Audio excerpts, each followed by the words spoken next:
A pen set is a classic gift for any occasion, be it a birthday, a graduation, or a promotion. We're not talking pens of the inexpensive ballpoint variety, but rather those Cadillac models in sleek metal or sumptuous wood.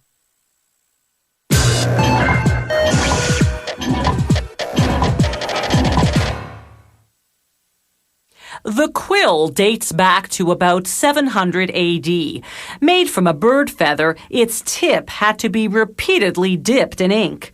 Messy and inefficient, the quill remained the norm for more than 1,000 years, until 1884, when an American invented the fountain pen with its built-in refillable ink barrel. But the true revolution came with the no-fuss ballpoint pen, patented by two Hungarian brothers in 1938.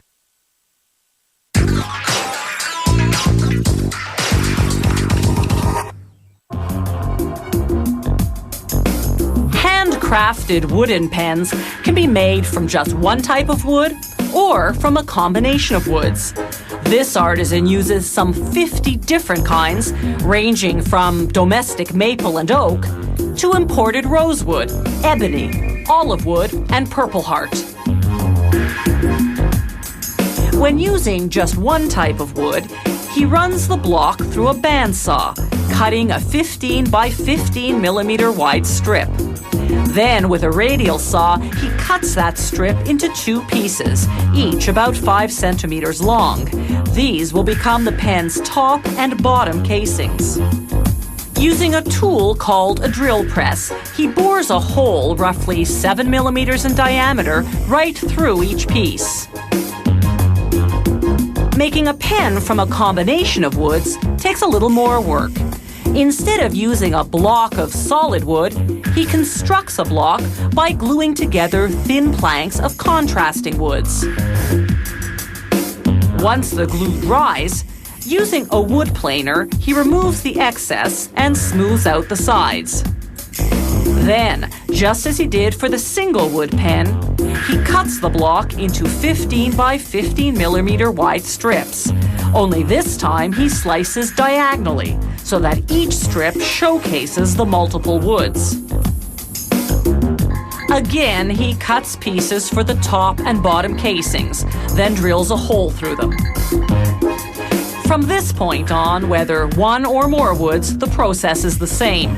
He coats 2 brass tubes with glue and inserts one in each casing, adding a few drops of water to expand the adhesive into any gaps between the tube and the surrounding wood. These brass tubes will house the pen's mechanism. The glue takes about an hour to dry.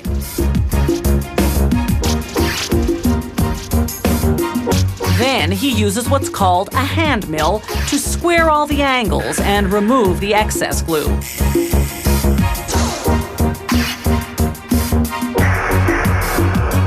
Now for the artistic part.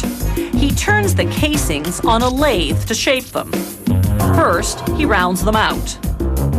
Then, using a series of tools, he gives each casing unique detailing.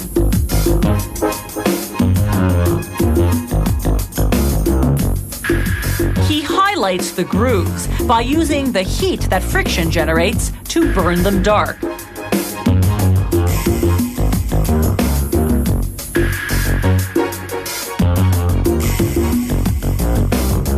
When the design work's done, he runs a sanding cord inside the grooves.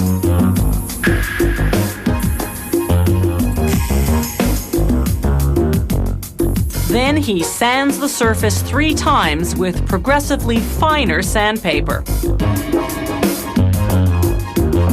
To protect the wood, he varnishes the casings with 4 coats of hardwood floor varnish, sanding between each application.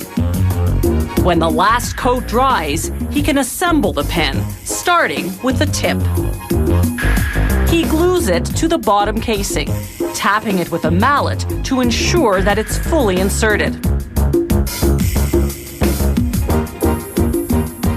The tip is made of titanium, a very resilient metal. Next comes the clip, also made of titanium. He glues it to the top casing. Finally, using a vise, he forces in the pen's mechanism. The mechanism houses a replaceable ink cartridge. A titanium ring joins the two casings. As an added touch, the pen can be personalized with an engraved clip.